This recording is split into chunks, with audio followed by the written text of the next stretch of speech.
about my... Femme Queer Mania is just me naming what this pandemic has felt like for me. I don't think it's mania as in like a manic episode. I think it's like a constant fear and lack of trust that stems from the difficulties that come from being femme and queer, and like how difficult it is to discuss these issues because of the psychotic sheen that women are portrayed under.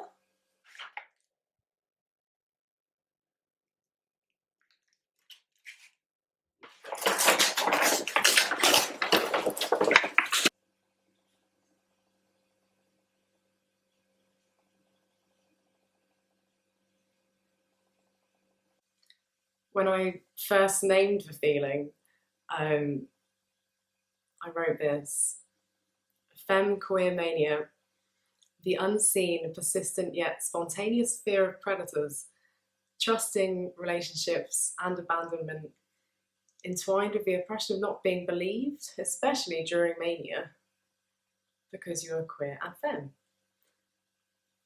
Sometimes femme queer mania plays out when interacting with someone who isn't queer and femme because you're scared of not pleasing them and you want to be seen and heard, knowing that you won't be. But also femme queer mania can happen between queer femmes as they bravely share stories to each other, because when queer femmes experience mania, it's viewed as more prominent than their feminist and queerness that is held together. In discussion, the internalised oppression on both sides creates a misjudgment of self-identity and a resistance to believe one another.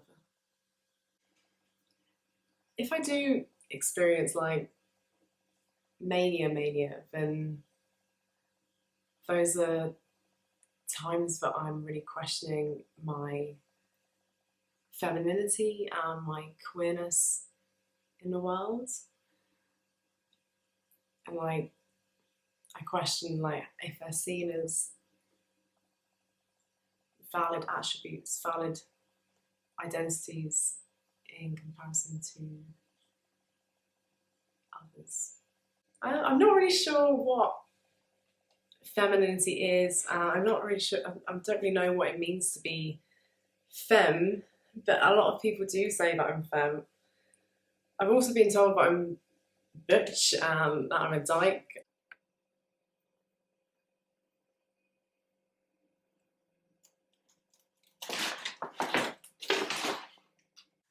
I used to always think of my grandma as quite a butch person, and I didn't even know why. Like, she's quite like confident and boisterous and strong and kind of like got some muscles on her, and she had short hair and she always wore a veil, and it's like,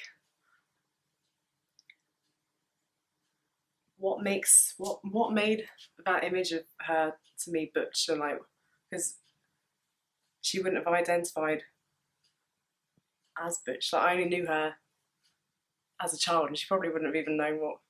I don't think I even knew what butch meant, and I don't think she would have either. But my memory of her is that she was quite a butch woman, and like, why is that?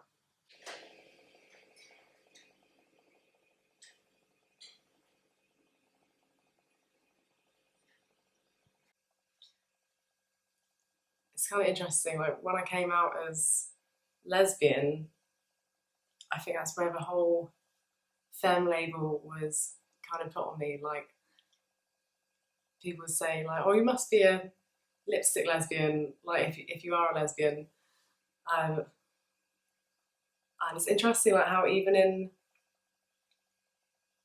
when it comes to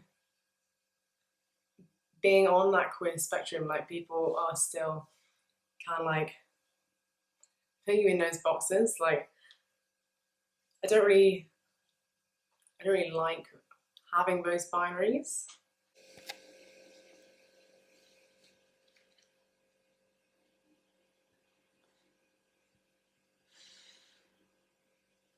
So during lockdown, I've been isolating in this house alone. It's been really weird mentally.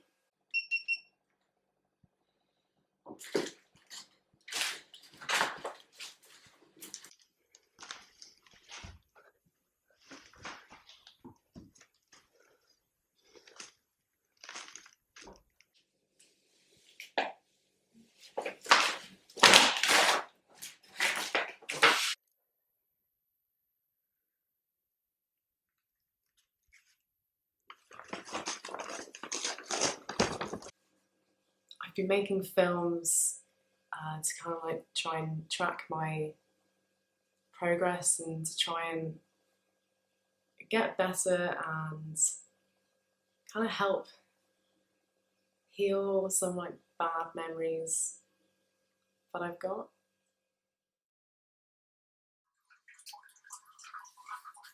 There's a scene in Lonely where I'm shaving there's like an eye on my legs and I'm shaving it off, and actually it's a reference from Evangeline, which is a really poignant 1920s surrealist film. But like in the actual filming process, when I shaved the eye, which is like symbolic of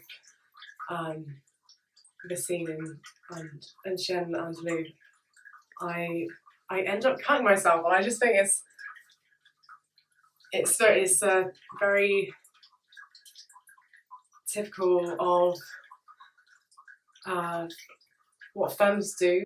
We shave ourselves and it cuts us, yet we still go ahead and do it.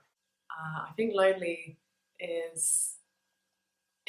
think it's pretty queer. I'm playing like multiple characters that are femme and masc, and they're multiple characters in my life story. So it's kind of like liberating, really. Playing, I think it's like 6 or 7 characters, including the baby pineapple.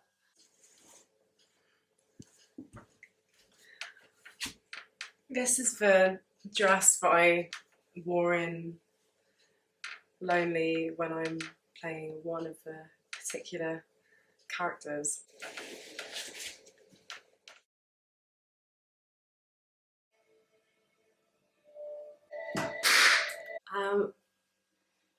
Darling, it's my birthday that was a really fun one to do. It's kind of a little bit like Lonely. There was an element of influence from Peso-Boyden therapy, which is kind of where you're using the arts and kind of like theatre and performance to create a new and to kind of embed a new foundational memory for yourself. So I produced this on my birthday.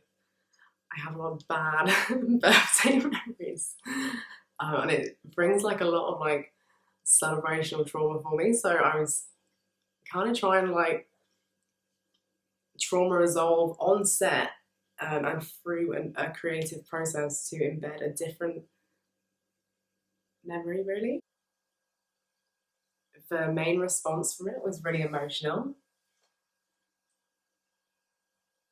and I think some people are really able to see my pain in the being kind of like the chained up, and I don't really look very happy. And it's not meant to be a happy film. It is kind of about traumatic memories. There was a few people who saw it in a way that I didn't really want it to be seen, in like a really sexualized way, and I think that's an interesting way to look at trauma, to be able to sexualize it. You're doing good. You're doing really good.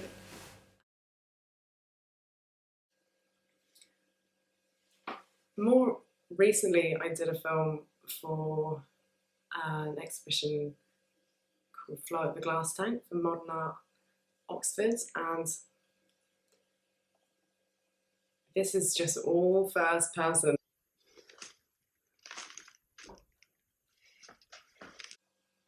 It's just about kind of the feeling of being trapped in correlation to this idea of freedom. I think the themes in my work are, they're like autobiographical episodes and flashbacks of flashbacks. I think there's a sense of power I get in being on film that I don't really feel like I can be in when I'm not on film. I wish that femininity and queerness were more held up and more believed and more seen. And I wish that mania and